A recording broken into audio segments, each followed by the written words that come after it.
হরে কৃষ্ণ। কামিকা একাদশী 31শে জুলাই বুধবার 2024 ব্রতটি নিষ্ঠার সঙ্গে পালন করতে হবে। একাদশী তিথিটি হচ্ছে অত্যাধিক বোনাসের একটি দিন, অত্যাধিক পুণ্য অর্জনের দিন। ভগবান বদ্ধজীবের প্রতি কৃপা পরবশ হয়ে এই তিথিটি উদযাপন করে মুক্তি লাভের পথ দেখিয়েছেন। এই দিন আহারে পঞ্চশস্যে পাপ পুরুষ অবস্থান করেন। একাদশীতে উপবাস অত্যন্ত গুরুত্বপূর্ণ, তবে অনাহারে থাকাটা মুখ্য উদ্দেশ্য নয়। মুখ্য উদ্দেশ্য হচ্ছে গোবিন্দ ও ভগবান শ্রীকৃষ্ণের প্রতি অধিক শ্রদ্ধা, প্রেম পরায়ণ হওয়া। একাদশীর দিনে ভগবানের মহিমা কীর্তন করতে হবে, ভাগবত গীতা, চৈতন্য চরিতামৃত পাঠ করতে হবে, শ্রবণ করতে হবে। এই একাদশীর দিনে ধান জাতীয়, ডাল জাতীয়, গম জাতীয়, ভুট্টা জাতীয় কোনো কিছুই চলবে না। যারা নির্জলা ব্রত করতে পারবেন অতি উত্তম, যারা নির্জলা করতে পারবেন না তারা কলা, পেঁপে, কুমড়ো, আলু দিয়ে সবজি তৈরি করে অনুকল্প হিসাবে ভগবানকে ভোগ নিবেদন করে প্রসাদ গ্রহণ করবেন এবং সমস্ত ফল, দুধ, ছানা, বাদাম ভগবানকে ভোগ নিবেদন করবেন, করে প্রসাদ পেতে পারেন। এই একাদশীর দিনে পঞ্চশস্য গ্রহণ করবেন না, কারণ পঞ্চশস্যের মধ্যে পাপ পুরুষ থাকে, তাই পঞ্চশস্য গ্রহণ করা কঠোরভাবে নিষিদ্ধ। একাদশীর দিনে চুল, দাড়ি, নখ কাটা চলবে না। একাদশীর আগের দিনে ব্রাশ করে নেওয়া প্রয়োজন। একাদশীর দিনে কোনো প্রকার পরচর্চা, পরনিন্দা, মিথ্যা কথা, ক্রোধ, স্ত্রী সহবাস করা চলবে না। একাদশীর দিনে কোনো সুগন্ধি তেল, সুগন্ধি সাবান, শ্যাম্পু নিষিদ্ধ। একাদশীর দিনে অন্ন ভোজন করলে বা অপরকে অন্ন ভোজন করালেও দুপক্ষেরই নরকবাসী হতে হবে। একাদশীর আগের দিনে ভগবানের চরণে পুষ্প অর্পণ করে সংকল্প মন্ত্রটি উচ্চারণ করবেন।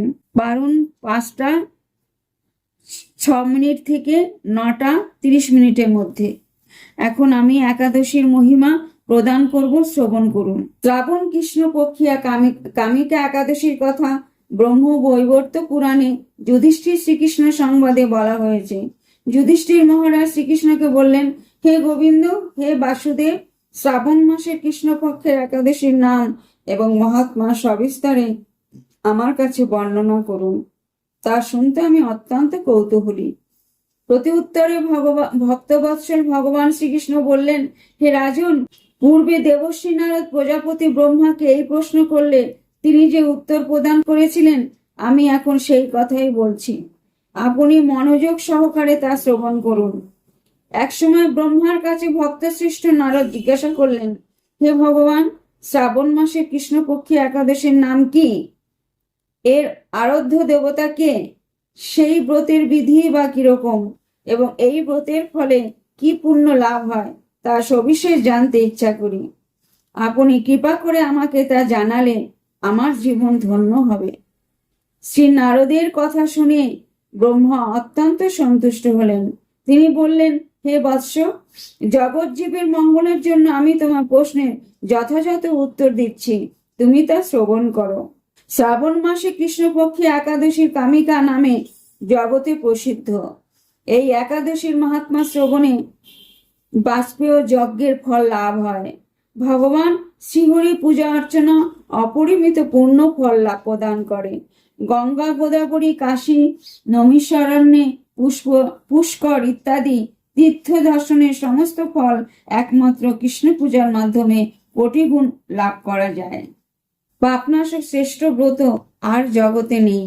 শ্রীহরি স্বয়ং এই মহাত্মা কীর্তন করেছেন। রাত্রি জাগরণ করে যারা এই ব্রত পালন করেন তারা কখনো দুঃখ দুর্দশা গ্রস্ত হন না।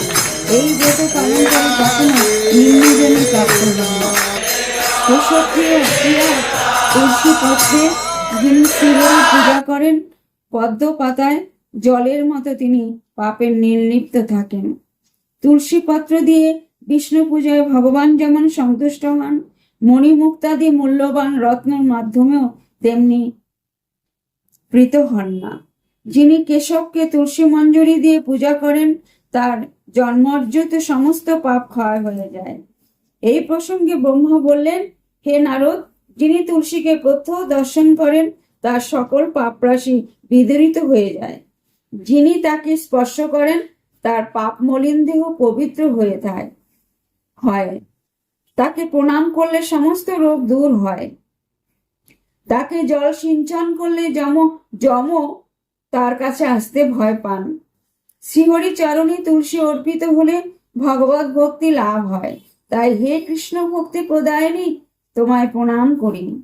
যে ব্যক্তি হরিবাসরে ভগবানের সামনে দীপদান করেন, চিত্রগুপ্ত তার পুণ্যের সঙ্গে হিসাব করতে পারেন না। তার পিতৃপুরুষরাও পরম তৃপ্তি লাভ করেন।